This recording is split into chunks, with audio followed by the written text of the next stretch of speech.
And that's another thing that I kind of want to tie into. It's like I definitely learned that I shouldn't be creating content for the views, because that I definitely am guilty of doing that for a lot of those videos. And because I did that, a lot of those like aged like milk. Right. And it probably is just creatively draining too. You know, if I feel like whenever, I mean, whenever I create for like a mindset other than like I want to make something good that I enjoy or whatnot, I find that I burn out on the project much quicker Yeah. than otherwise.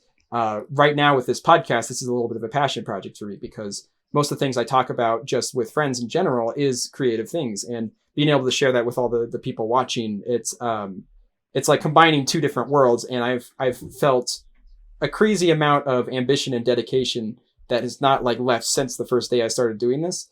But Mhm. I've definitely like been in that kind of trap before where I do worry about branding. Again, my channel is like smaller scale, so like the stakes are a little bit differently. Yeah. Whether or not I upload myself making a sandwich or making a full on movie doesn't change, you know, numbers per se as much Yeah. anyway. So, you know, I can't say that I felt the exact same thing, but definitely creating for reasons other than just personal growth or whatnot, it it affects your mindset so positively when making. Like it feels like you have more of a purpose when creating or Mhm. whatnot. And a lot of other creators can contest to this. You know, you see interviews and podcasts all the time of other people saying the exact same thing you said, where it's just like, I got caught in this trap of like, I have to upload what people want or whatnot.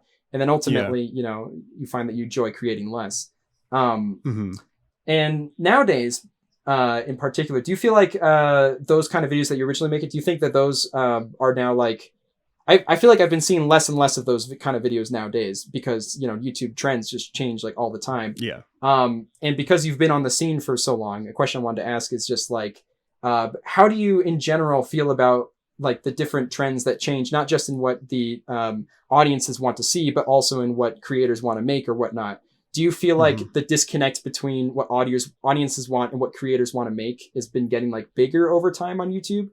Or do you think it's just the ratio just keeps changing? Or Um, I think it's really just there is change happening all the time with what people want to watch right, and what people want to make.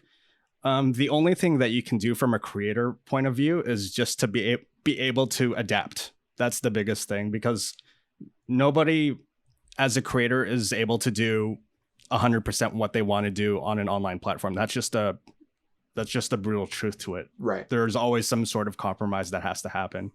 yeah, compromising. Hmm. I guess at what point do you, I guess so. what extent do you feel like you have to agree with the system and let some of your creative direction like slide a little bit? Like, do you feel like you're doing that less nowadays? But also, to what extent do you feel that basically?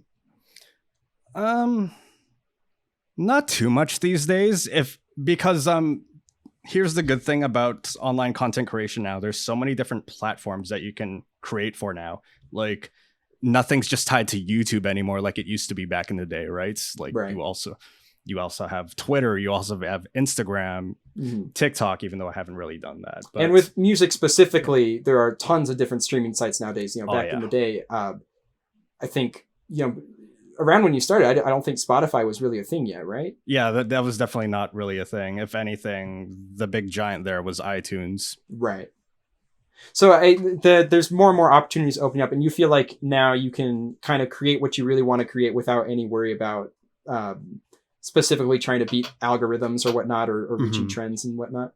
Oh yeah, just the power of digital music distribution today is massive. Like I feel like there's almost no barriers, to try and like breach anymore. Like the only thing that I can think of in terms of that is just licensing for some covers, because there are some hurdles that you have to jump over. Not a lot of artists, especially in other countries, release their stuff officially in North America. So there's a bunch of red tape involving that. So Right. Hey there. You just watched a clip from my creative podcast. If you'd like to check out the full episode, you can support me over on Patreon. And if not, you can subscribe to check out more clips coming here soon.